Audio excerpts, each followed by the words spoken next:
Are you a 3PL spending more time and money than you'd like recruiting and onboarding logistics roles? Then it's time to check out Rapido Solutions Group, the leaders in nearshore logistics staffing. Located right next door in Mexico, they have access to the freight talent you need. From carrier sales to tracking and tracing and everything in between, they can do the heavy lifting for you. So if you're ready to get your time back and want to move fast, check out Rapido Solutions Group. Visit gorapido.com to get started today. Have you heard about Bitfreighter and the EDI revolution? Bitfreighter helps companies automate communication with their freight partners through unlimited messaging and quoting. Traditional providers can't say that. The Bitfreighter team is also available 24/7 and responds immediately by phone, email, or yes, even text. Legacy providers can't say that either. So if you want to scale your operations to save time and money, come join the EDI revolution with us. Visit bitfreighter.com to get started today. Hello, and welcome to the Bootstrapper's Guide to Logistics, the podcast highlighting founders doing it the way that doesn't get a lot of attention. We're here to change that by sharing their stories and inspiring others to take the leap. It's a roller coaster ride. You might ultimately fail. That's when I kind of knew I was onto something. It was very hard. It truly is building a legacy. The more life you live, the more wisdom you have. Because we are where we're supposed to be, kind of answering the call. Don't shoulder entrepreneurship on your own. I'm your host, Nate Schutz. Let's build something together from the ground up. Hello, everybody, and welcome back to the show. This week, we are going to have a fun and wide-ranging conversation with Jason Cook, who is the founder and managing director of Ardent Global Logistics in Virginia Beach. Jason comes from a long line of entrepreneurs, so I'm excited to learn more about his father and his grandfather and the generations ahead of him that have prepared him for entrepreneurship and supply chain. So with that as an intro, Jason, good morning. How are we finding you today? Hey, Nate. Thanks for having me on. Looking forward to the conversation. I'm doing very well. Pretty energized off of a couple of weeks of being out on the road and speaking to customers and looking forward to telling a little bit of my story today. Well, let's start. I mean, your journey starts with an airplane ride, then it sounds like, and now we're going to move over to ocean freight. So we're gonna hit like all modes on our conversation today. How did you decide, or accidentally, like most people, fall into this industry? Great question.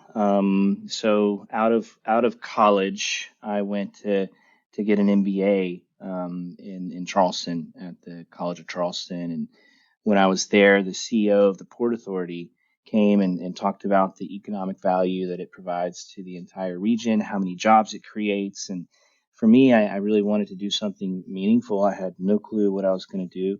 I had a degree in finance. I had a degree in marketing.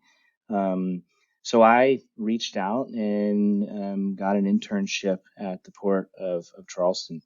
Really kind of learned firsthand how the port operates and what's important to them. And from there, just fell into supply chain, fell into logistics. And I would have loved to have the opportunity to work for the port, but they said, hey, buddy, you got to go get a job at the ocean carrier and then come back at the port a couple of years later. So soon enough, I had no intention to move to the New York City area, but moved to New York and started my career with Maersk Line. So you've done the port side, and then you move over to a steamship line. Then I know you spent time at Kuehne Nagel, so you moved over to the freight forwarder side, and then you decided to start an NVOCC. I mean, what are you missing? Like that sounds like pretty much everything there is to know. You have a customs brokerage license, maybe? I mean, is that the only thing left? I guess I could get one of those, but yeah, I from Maersk really wanted to like spread my wings and get in outside sales and try to knock on doors and get in front of customers. So I did. I went over to Kuehne Nagel to do outside sales. I learned a lot while I was there, but I kind of realized that freight forwarding sales is pretty difficult, especially if you don't have a network, especially if you don't really know what you're doing. Because at that time, I was over 10 years ago, and I was still learning a lot in the industry. And so I moved back to the ocean carrier side, connected with my my then boss, James Houlihan, which I credit a lot of my learnings from. And he's probably one of the greatest bosses that I've ever had. And started doing import sales for CMA CGM in New York. They didn't give me any of the big accounts that the steamship lines had, and I had to kind of build a book of business out on Long Island and up in Connecticut and in Manhattan, kind of stomping the streets and selling the steamship line way. And then from there, one of the things that I really loved about the industry was just the international aspect, right? Yeah. Talking to people in Vietnam, talking to people in Asia, talking to people over in France on a daily basis, or in Copenhagen, when I was at Maersk Line, and just, the real thing that energized me at first, it was the economic value that it brings. It's really like kind of the backbone of the economy. People buy stuff at stores, on the shelves and online now. But what they don't realize is it got made from somewhere and it got transported to go somewhere else and then made it to your doorstep. No one really sees that, but it literally is the driver of commerce, right? And so ocean container shipping is something that I felt was really stable and wasn't going to go anywhere for a long time. And it's been an industry that's literally grown tremendously year after year since the container was invented. 1955, I think his name was Malcolm, and the first container ship was the Ideal X. I was actually in an economics class in a port city when somebody came in to talk about supply chain, and I left that class and changed my major on the spot from finance to logistics. And then I went off and got my MBA later. So I feel it may be a connection to you, Jason, because we've followed different routes, but we've had a lot of the same milestones of education experiences and getting into the industry. The international aspect to me was perhaps the most fascinating just culturally. I grew up, or I was born and raised in Minnesota in the middle of nowhere, yet the town Duluth was a port city that brought in grain and shipped out grain all over the world, and taconite to make steel products. And it was a small window into the outside world that once I got a job in freight forwarding and got to spend some time traveling the world, you realize how dependent we are all on each other. As a country, most countries can't feed themselves completely or manufacture for themselves completely. We need global trade to survive, and it's a global industry, but the relationships are personal. They're one-on-one, whether it's a person that you're typing an email to in Germany or you're on a phone call with somebody from Japan. You really do get to see the full breadth of cultures in the world in a way that I don't think you can in most other industries. It's a privilege, isn't it? Yeah, it's really one of the things that motivate me the most. And me personally, I am a globalist. I really agree with free trade, and there's surpluses and deficits in different countries. But one of the things that is really apparent to me is even though we speak a different language, or we grew up in a completely different part of the world in a completely different hemisphere, and maybe we look a little different as well, we're all the same in the fact that we want a really good, happy life. We want health, and we care about family, right? So food, shelter, water, health, family, and being happy, and everyone is exactly the same all over the world. And I'm blessed that I get to work with different people, whether they're in Brazil, Argentina, Australia, just trying to collaborate and trying to help customers move freight all over the world, whether it's air freight, ocean freight, doing the customs, delivering it to the door. That's what we do. I know that technology has been sold to us as it's going to connect us and make us closer and all of that. And yet you just got back from a whirlwind tour of, 2 weeks traveling around and talking with folks, and that, you noticed on the airplane, nobody's talking to each other because everyone's got their face buried in their phone or with their headphones in. How do we live with technology without it overtaking us and eroding that the relationship piece or just the common humanity. Like we don't even make eye contact with each other at the grocery store anymore. Yeah, it's funny. The world changed a lot the past couple of years, where technology was a blessing Uh-huh. because everyone had to stay at their home and couldn't really go out. We were still able to conduct business. We were still able to connect, albeit, be it via a video or by your phone. So in that regard, it's great because you were able to connect. But now I think the pendulum is swinging where nothing beats kind of getting out in front of customers and meeting them face and face and breaking bread and having a breakfast or a lunch or or a dinner. But yeah, I was on an airplane last night and it was really interesting because no one talks to each other on the airplane anymore. They're kind of listening to their music or doing their work or um, so it does seem that technology has taken some things away that I think it's going to be a pendulum where we're going to swing towards some things and then we're going to realize, oh, maybe we shouldn't be as sucked in to that. Let's really focus on getting in front of people. So it's really great to have Zoom calls with customers. It's really great that we don't have to get on that plane to go all the way to the West Coast to get something done.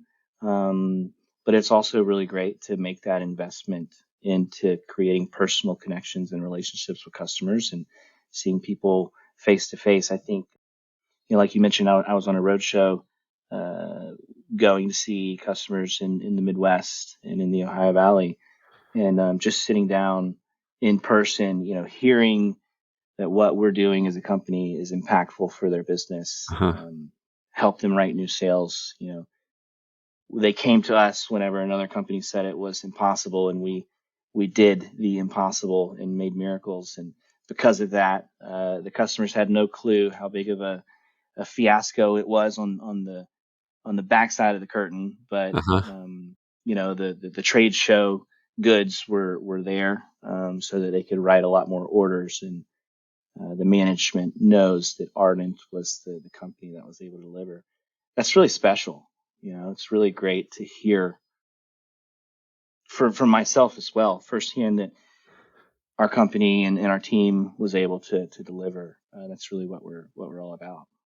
I mean, it is a relationship based industry, no matter how you look at it. I had a chance last night to meet up with some old friends that I went to graduate school with, and we haven't seen each other in several years, and sat down at the table and ate food and laughed and shared memories and told stories and did updates about our families and our careers and all of the things that go along. And I looked down at my phone and realized we'd been there for almost 4 hours, and I hadn't looked at my phone once. I hadn't been distracted. I was fully present, and it made me realize how oftentimes I'm not.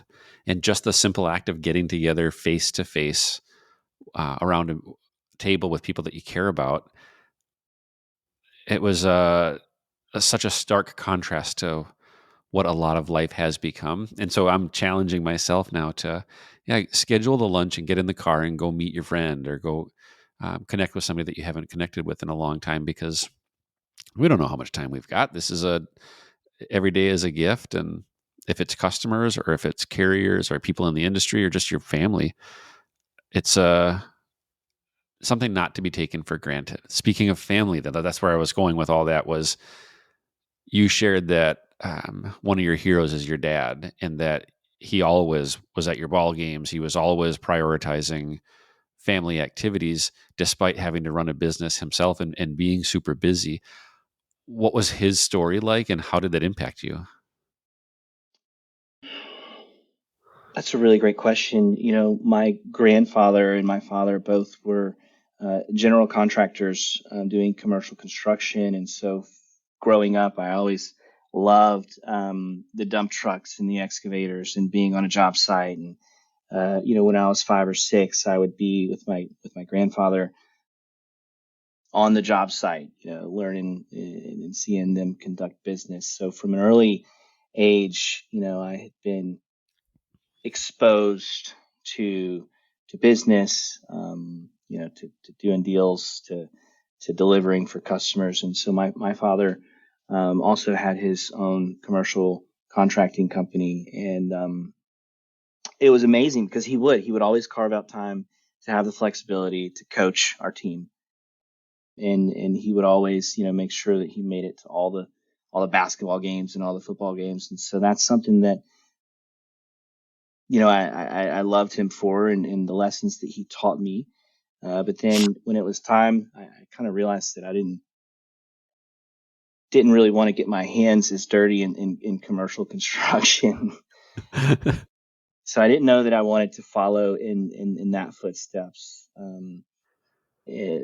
But I knew that I wanted to forge my own path, right? I knew that I wanted to kind of have that flexibility to be a leader, to grow a team, to provide for my family, to provide for our team, and try to grow a business. I had no clue what that was going to look like. Even all the way up until right before starting Ardent, I was peering through different company listings, whether or not I was going to try to raise money and buy a company or what. And then I think the biggest blessing to me was the opportunity that was thrusted in my lap when the market really shifted and customers were really in need. It kind of just hit me with a ton of bricks right in front of my face. Hey, this is it. You have 10 years experience, 12 years experience in this industry. The customers. You worked in the headquarters of an ocean carrier, so you understand how ocean carriers worked. You spent some time at a global freight forwarding company, so the culture and the type of people to get to move freight. And so that really inspired me to just go out on my own and see what I could do. And that's what I did. And to be honest, I had no clue how it was going to work. I had no clue how I was going to do it. For 3 months, I had my NVOCC license. I had an FMC freight forwarding license. And for 3 months, I just kind of sat around and didn't do anything. Companies like Costco and Walmart were buying and chartering their own ships just to get space in a really tight market. So I was like, hey, if they're doing that, how am I going to get any space on ships? I'm just one guy. But one day it was one customer who was pleading with me. He hadn't had a booking in over 6 weeks. No one's responding to his emails. No one's able to get any space. And so I used my network and relationships and sent some emails over to some partners in Asia, and was able to come back with a booking with one container, with one booking. And from then it was just off to the races, right? So it kind of snowballed into, I called 3 or 4 of my other customers in the New York region and said, hey, if you need any help, let me know. I'm happy to try to help. And they're like, oh my gosh, where have you been? Why haven't you called me? I've been needing help for the past 4 or 5 months. Yes, here's everything. Right, here's what I need. And I never would overcommit. I was like, okay, let me see what I can do. I'll get back to you in a couple of days. And sure enough, it just kind of worked. And from there, we hired some people to help us do the operations, and I kept calling more customers, and they kept needing more help, and I kept making more bookings, and that's kind of how it started. I was chatting with Stefan Mathis, who's one of the co-founders of Molo, and he was describing how people overcomplicate what we do. And when starting a business, there's a business plan and there's a forecast and there's, okay, we need a CRM, and then we've got to do this email marketing campaign. And all of a sudden it becomes this jumbled system. And he goes, no, it's really straightforward. You ask the customer for a shipment, and then you ship that, and you do that well. And then you invoice them and get paid. And then you do it again. That's it. And the simplicity of what you're describing is really cuts through all the noise of somebody had a problem that you were in a not a terribly unique position to be able to, well, you didn't have some massive advantage over anybody else, but you knew how to solve that problem. I'm going to use my network and get space and offer really good service, invoice the customer, and then ask for more freight. And in the midst of all the, growing tech stacks and all the noise, it really can be that simple. And the strategy is working for you. Yeah, Nate. I mean, at the end of the day, it was simple. One of the things we like to say in our internal meetings is, what we do is simple, but it's not easy, Uh-huh. right? So if I would have known early on that it was this simple, I would have done it 10 times faster and 10 times over. But it's definitely not easy to deliver for customers, just offering a heightened level of service. But those first 4, 5, 6, 10 bookings, you're talking about technology. I just kept everything on an Excel spreadsheet.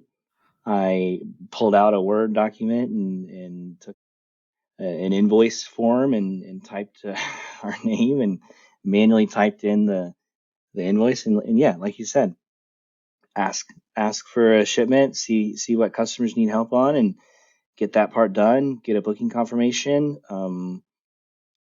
and ship it and invoice it. So, early on, it was just me, no systems. Now we have plenty of good systems that help us maintain efficiency and deliver milestones and things for customers. But yeah, simple. The difference between simple and easy, I learned very painfully from my dad. I got into, in my early 20s, buying old fishing boats and fixing them up. And I didn't want to buy ones that had really bad paint jobs, because that's what people see when they see the cosmetics, not necessarily, the function. And so I was always looking for ones that looked nice, but you couldn't buy them because they were higher priced. And I'm talking like a boat that was I buy off of Craigslist for $800 and fix Yeah. up. And my dad's like, no, you want the ones that are really ugly looking, because those are the ones that you can put work into and sell for more. It's really simple. All you got to do is sand the hull. Oh, okay. So I went out and got an orbital sander, and I strung up my boat in my garage from the rafters and started sanding it. And it's like 14 hours later, I was done. And it was so hard. And I was sore and exhausted. And I called my dad and I said, I thought you said this would be easy. He goes, no, no, no, no. I said it would be simple. All you had to do was sand it. And you know how to sand. That's easy, or that's simple. The easy part is, no, that's deceiving, because I bet your shoulder hurts really bad right now, doesn't it? I'm like, yeah, I'm never doing this again. And that lesson has always stuck with me, of the difference between the two. And yeah, that's today's wisdom from Nate's dad. Well, I'll just make a comment, Nate. I mean, I think that's really great that you learned that lesson early on. I think it's a lesson in life that hard work pays off. Everyone in today's age, they want an easy button, right? They want things to be done for them. They think it's easy for Amazon to ship packages within a day. But the fact that you learned firsthand that, yeah, things are simple, but you have to work hard to get it. And then the fact that hard work pays off, because I'm sure it was really nice whenever you got that boat sanded and sold it for more than what you bought it for. That's a great lesson in life that I think everyone needs to figure to learn it. So we've got boats in common. We've got logistics, freight forwarding, dads and family that support us. As you look forward, what do you hope your next 5 years looks like, or what path do you envision for yourself and for your own family? Well, I think, like I mentioned earlier, we're all the same all over the globe, right? And we want health and we care about our families. So I've got 3 young boys, all under 4 years old. So I've got a 3-year-old, a 2-year-old, and a 10-week-old, and a wonderful wife, Madison, who really holds down the fort and takes care of the whole entire household. She actually has 4 boys, myself included. So, really what's most important for me and kind of it's also part of our culture as a company in Ardent is we're all very like family first. Hmm. If anything ever happens, take care of your family. I'll tell a quick story of, at a company, making sure that your employees know that you care about them really makes the difference. So in 2017, I got like a terrible phone call where my mother had passed away suddenly in an accident. She was riding her bike on the side of the road and was struck by a car and instantly passed away. And it was the worst day of my life. I'm so sorry. So I had to call my boss on that day. It's like, hey man, tragedies happen. I'm headed home. I don't know when I'm coming back. And then just having him support you and say, hey, we'll take care of everything, right? Like you just let us know. I know bereavement says it's only 3 days long, but take all the time that you want, and we'll pick up the pieces when you get back. And so I had another instance at another company where I had a son that was in the NICU, and I had to make sure my son was okay. But their opinion was, well, you're probably gonna have to go on unpaid leave and figure it out when you get back. So just having that stark contrast of like Uh-huh. the culture of companies where one is more of like a, hey, well, families first, look after your family and we'll take care of you, to another one like, well, good luck with that. It made a big impact on me. So as a company, being having gone through something like that, I think it's really important that family is something that we all need to take care of. So I think I meandered a little bit on your question of the No, next 5 years. this is better. This is more significant. Yeah. I love hearing where you're going. First, on my condolences. It sounds like it was a very difficult stretch for you, and yet your positivity is signaling to me like you took something from that, and it changed how you lead. And then seeing the difference of another company not responding that way. There are life experiences that are helpful for leaders to have. I think parenthood is one of them. If you work for a boss who doesn't have kids or doesn't know what that's like, it's hard for them to empathize with, yeah, we didn't get any sleep last night because, we've got an infant, and yeah, but the work still needs to get done. And not having that life experience is one example. And there's many others, losing a close family member, of course, that makes us more empathetic to other people.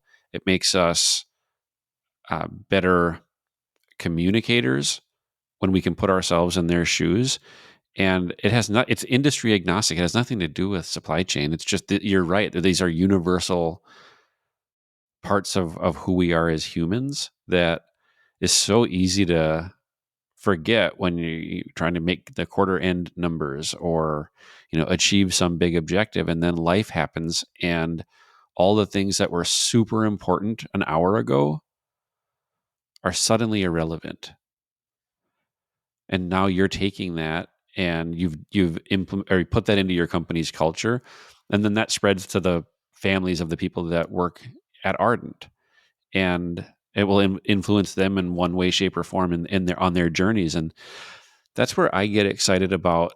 We've got a community of entrepreneurs and supply chain that are helping each other behind the scenes and supporting each other. And the idea that we want to attract the ones that have those types of values.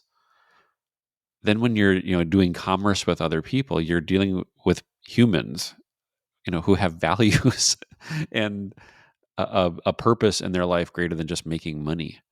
And you can get a sense of belonging, or I don't want to say safety isn't the right word, but camaraderie, that there is a right way to do business. There's not like a best forget the business strategy. It's not like a best ideal thing, but there's a right way to do business. And it sounds like you are well on your way doing it.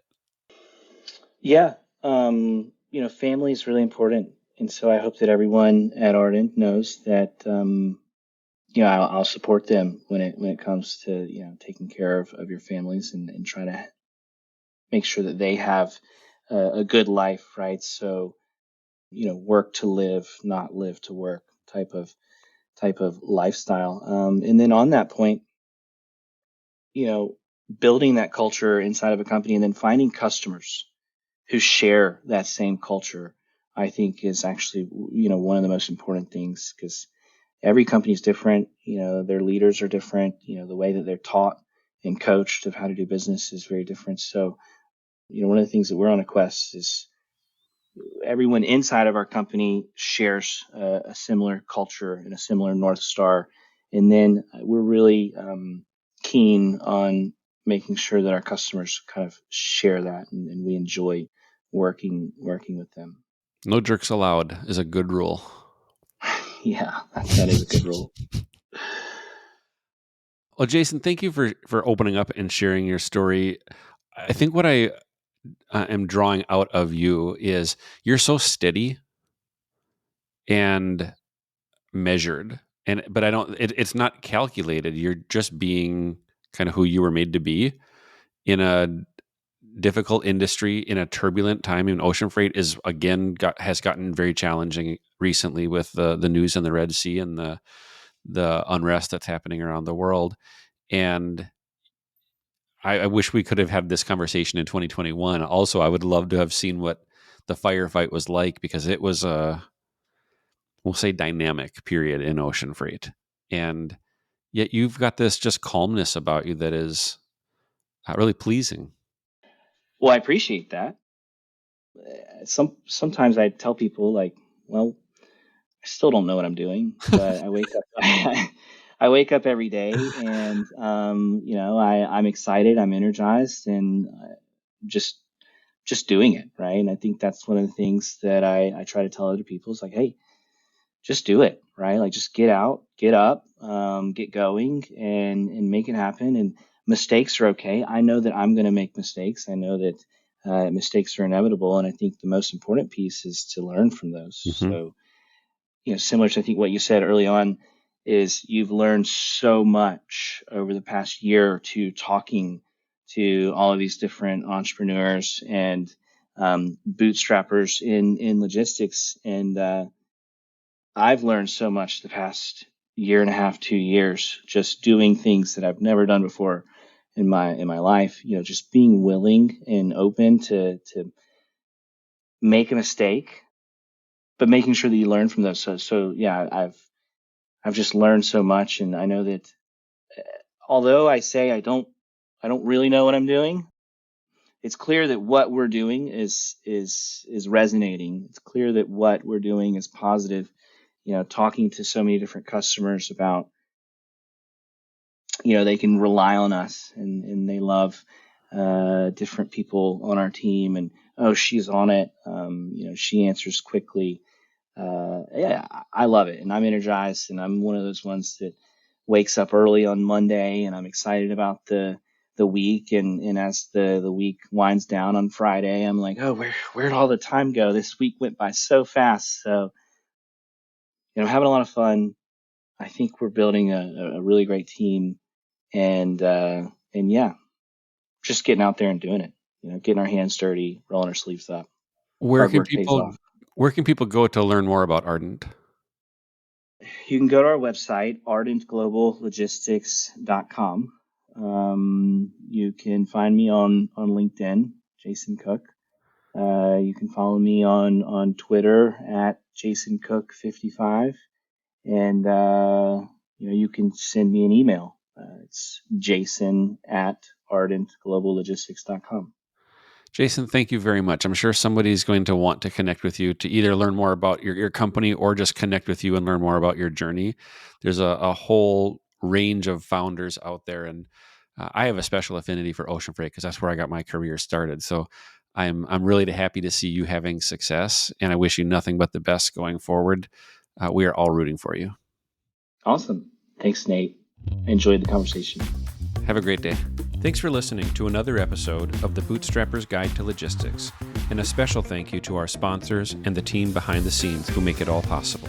Be sure to like, follow, or subscribe to the podcast to get the latest updates.